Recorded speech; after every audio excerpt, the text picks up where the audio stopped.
আমি ভীষণ নার্ভাস, তার কারণ বহু বছর পরে আমি এরকম একজন সিনিয়র অভিনেতার সঙ্গে কাজ করার সুযোগ পেয়েছি বহু বছর পরে, এবং ওনার এক্সপিরিয়েন্স, ওনার টাইমিং, ওনার যে থট অফ মানে কি বলবো অ্যাক্টিং, ওনার যে ক্যামেরাকে ফেস করা মানে আমাকে প্রতিনিয়ত মুগ্ধ করেছে, এবং উইচ ইজ ভেরি সিরিয়াস।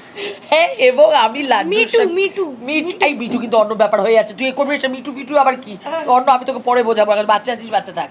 সেটা হচ্ছে লাড্ডুর সঙ্গে প্রথমেই আমি লাড্ডুকে দেখে দিয়েছি এখানে ফ্লোরে ঢুকে, ভীষণ মজা করছি আমরা, আর সঙ্গে মল্লিকা আছে, আমাদের তুলিকা বসু আছে, লেজেন্ডারি তুলিকা বসু, যার পেছনে আমরা সারাক্ষণ লেগে যাচ্ছি, আর আছে শ্রী। আমাদের এটা শাশুড়িদের গ্রুপ, আর আমরা নেচেওছি, এবং আমাদের নাচটা নাকি অসাধারণ হয়েছে, এবং আমি আশা রাখছি বাংলার সকল মানুষদের কাছে আমরা পাড়ায় পাড়ায় ফাংশন করবো, এই নাচটা নাচবো, শাশুড়ি নৃত্যটা। তুমি বলো। হ্যাঁ মঞ্জুরি, তুমি তো মুগ্ধ নয়নে দেখছিলে ওকে, মানে এই যে একজন আর্টিস্ট, তার যে ট্যান্ট্রাম তোমরা সহ্য করছো সিনিয়র হয়ে, কি বলবে? আমার আমার আমার বাক্য নেই, সব বাক্য বলে দিচ্ছে কাঞ্চনাদি। আমি শুধু একটাই কাজ করতে পারি, আমি মুগ্ধ হয়ে ওকে দেখতে পারি, জাস্ট। এবং সেটা একটা কথা হচ্ছিল যে জামাইয়ের জন্য রান্না করতে গেলে চুল একদম খারাপ হয়ে যায়। শোনো, আমার একটা মেয়ে আছে 16 বছরের, এখন যদি আমি এইসব বেফাস কথা আমি বলি, তাহলে পরে আমার মেয়ের মানে পাত্র খুঁজতে খুব অসুবিধা হবে, বলবে শাশুড়ি রান্না বান্না পারে। আমি কিন্তু রান্না পারি না, প্রচন্ড ভালো, আমি এটা গ্যারেন্টি দিয়ে বলছি, মল্লিকা অসাধারণ রান্না করে। ও আমাদের মেকআপ রুমে ভালো ভালো খাবার নিয়ে আসে, চিকেন নিয়ে আসে, একদিন বল তোর জন্য চিকেন করতে, আর আমরা খাই। আর এই জামাই আর শাশুড়ি সম্পর্কে আমি একটাই কথা বলতে চাই, যে কালকে আমি যখন আমার কর্তা আর আমার মা মানে জামাই আর শাশুড়ি, আমি তাদেরকে বললাম, তারা খুব দুঃখী মুখ, তারা সবসময় আমি গেলেই একটা গিল্ট দেয়, জানিস তো, যে তারা কত দুঃখী, কত বিরক্ত বাড়ির কাজ নিয়ে। আমি বেরোলাম, দেখছি আমি কিছু ফোন নেই, আমি বললাম কী করছো? এই আমরা কড়াইশুটির কচুরি আর চানা বাটোরা খাচ্ছি। আমি বললাম যে আমি বেরোনোর সময় দেখলাম এত দুঃখী তোমরা, এই মানে অপেক্ষা করে মেয়ে অপেক্ষা করে। আমি বলছি একবারও তো কই জিজ্ঞেস করলে না আমি খাবো কেন, আর তুমি তো সব খাও না। হ্যাঁ, এবার এটা ভাব না, আমি খাই, যথেষ্ট খাই, নাহলে এরকম চেহারা হতো। আর সেটা হচ্ছে যে আমি বেরোবার পরেই জামাই আর মানে শাশুড়ি মিলে গেল, যে সব মানে শাশুড়ি আর জামাইয়ের মধ্যে কিন্তু একটা দারুণ বন্ধুত্ব থাকে। এটা কিন্তু হয় কাঞ্চনাদি, এটা হয়। দেখবে যখনই তুমি ধরো কোনো কথা বলতে যাবে, তোমার মা সব মানে জামাইয়ের হয়ে কথা বলে কী বলবে, সারাক্ষণ তুই ওকে মুখ করিস, একটা পরের বাড়ির ছেলে কত শান্ত হয়ে শুনছে, তোর এত মুখ কিসের? আমি বুঝি না যে হঠাৎ আমার মা বলে তুমি এত সহ্য করো কেন, কেন সহ্য করো? আচ্ছা লাড্ডু, তুই তো আগামী দিনে জামাই হবি, তুই কিরকম জামাই হবি আমাদের বল। দেখো অ্যাক্টিংটা দেখো একবার, লাট্টুর অ্যাক্টিং মানে ক্যামেরার ওর দিকে যে প্যান করতে না করতে ওর একটা মানে ন্যাচারাল অ্যাক্টিং বেরিয়ে পড়লো। আর লাড্ডু কিন্তু আজকে অ্যাডভোকেট লাড্ডু, হ্যাঁ মানে ব্লাশ করছে কিন্তু। বল কিরকম জামাই হবি? ক্লাস 7 এ দেখি এখনো তো ডিসাইড করিনি, কেন মানে এটা আই ডোন্ট আচ্ছা শাশুড়ি প্রপার এজ এটা ডিসাইড করা। আচ্ছা তুই ওসব ছাড়, এখন আপাতত আমার আর মল্লিকার মধ্যে যদি কাউকে তুই শাশুড়ি হিসেবে চাস, তাহলে দুজনের মধ্যে কাকে নিবি? দুজনকে নিয়ে নেবো, দুটো বিয়ে করে নেবো। অ্যাডভোকেট কথা বলছে আইনের বিরুদ্ধে গিয়ে, আপনারা বুঝুন দেশের কি অবস্থা, আইনের কি অবস্থা। আমার আর কিছু বলার নেই, আমি ভেঙে পড়েছি। দুটো বিয়ে করবি? গীতাকে ডাক, গীতাকে ডাক রে। তবে আমি কাঞ্চনাদি শুনছিলাম তুমি নাকি ইদানিং খুব দই মেখে মুখটা পরিষ্কার রাখা শুরু করেছো, তার বিশেষ দই নিয়ে কথা বলতে গেলে পশ্চিমবঙ্গের শস্য, শাক, সবজি সব নিয়ে কথা বলতে হবে, এবং দইয়ের সঙ্গে শিল্প এবং মানুষের ভবিষ্যতের কি সম্পর্ক সেসব নিয়ে কথা বলতে হবে। আপাতত থাক, এইটুকুই বলি, দই থেকে যে ঘোল হয়, সব আপমার পশ্চিমবঙ্গবাসী সেই যেন ঘোল না খেতে হয়, তারা যেন সুস্থ স্বাভাবিকভাবে সম্মানের সঙ্গে বাঁচেন, এটাই আমাদের কাম্য, তাই তো? লাট্টু, এইখানে লাট্টুর এক্সপ্রেশনটা দেখতে হয়। কি জানে, বুঝেছে এত কি করে? ও সব জানে। লাট্টুর এক্সপ্রেশনটা হলো কি করছো? এই না না অ্যাডভোকেট বড়। আর তুই যে হাইকোর্টের তো নাকি? হ্যাঁ, হাইকোর্টে না সুপ্রিম কোর্টের? আমি স্টার জলসা কোর্টের। ও দেখো এতটা তৈরি ছিল ওর মতন বয়স, এরকম না না না না না একেবারেই না, আমরা একদম হাদার মতো ছিলাম। আমি মানে ও ক্লাস 7-এ পড়ে এখন, তো আমি যখন 7-8-এ ছিলাম আমার একটাই জীবনের টার্গেট ছিল আমি কখন বাড়ি থেকে বেরিয়ে খেলতে যাব। মানে আমাদের ওই উই আর 90s, আমরা 90s, আমাদের জীবনের টার্গেট ছিল কখন মহাভারত আর রামায়ণ দেখবো, একটু একদম।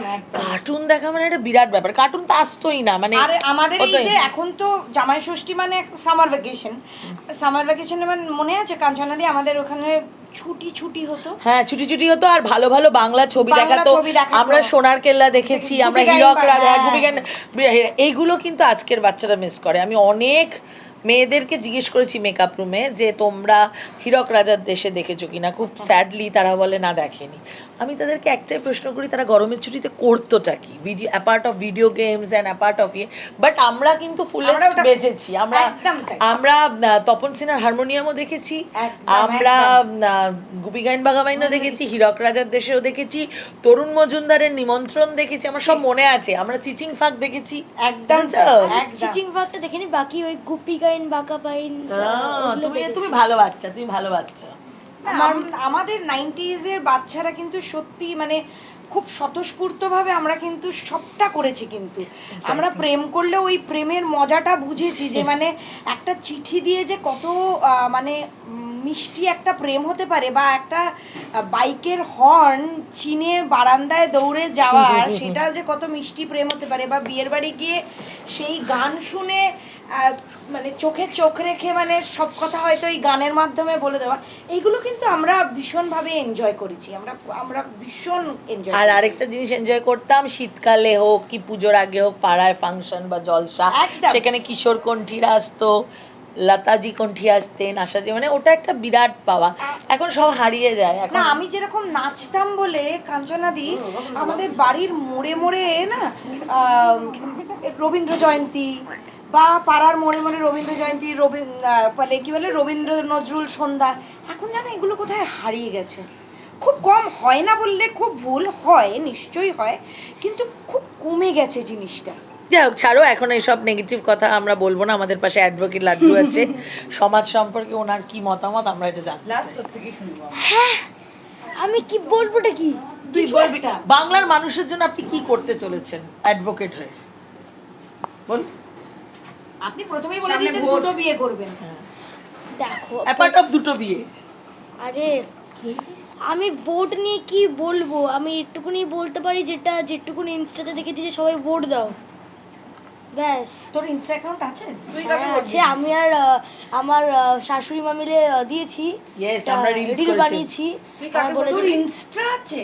হ্যাঁ। ক্লাস 7 এ পড়ে আয় তোর পিঠের চামড়াটা তুলে দি, আয় আয় আয় আয়। ওই সেলিব্রিটি বাবা। তুই কাকে ভোট দিবি? হ্যাঁ, কাকে ভোট দিবি যদি সুযোগ এগুলো বলতে নেই।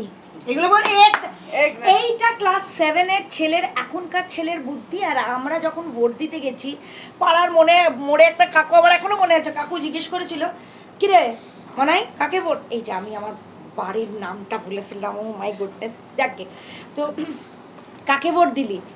আমি জাস্ট বলতে যাব, আমার মেজো বোন মানে মালবিকা আমার হাতে টেনে বলে তুমি যাকে বলছো তাকে। এবার আমাকে আড়ালে টেনে নিয়ে গিয়ে বললো আচ্ছা ও যদি তুই একটা দলকে দিয়েছিস ভোট আর ও যদি অন্য কোনো দলের হতো তখন কি হতো, না মানে আমি ঠিক এটা ভেবে মানে এটা কিন্তু 18 বছরের বুদ্ধি ছিল। আর এখন মানে দে আর ভেরি স্মার্ট, এটা কিন্তু অ্যাপ্রিসিয়েট করার মতো যে এগুলো বলতে নেই। শুধু দুটো বিয়েটা করিস না, দুটো প্রেম কর, এটা কোনো অসুবিধা নেই। 4-5টা কর। 4-5 20টাও করতে পারিস। আমি এমনি বললাম কারণ এই আজকেই তোমার সাথে দেখা হলো আর আমার খুব ভালো আমার লাগছে। সাথে তোমাকে- অনেক দিন আগে থেকে তোর দেখা, তুই নাচ দেখিয়েছিস আমাকে পর্যন্ত, ও খুব ভালো নাচতে পারে। আচ্ছা ঠিক আছে ঠিক আছে, আজকে বেশি ভালো আচ্ছা, করে দেখাটা তোমাদের হচ্ছে। যদি কোনো প্রশ্ন থাকে তোমরা করতে পারো। আমার আর কোনো প্রশ্ন নেই।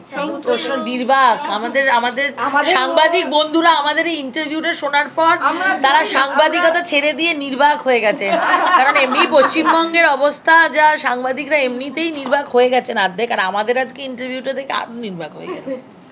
ক্ষমা।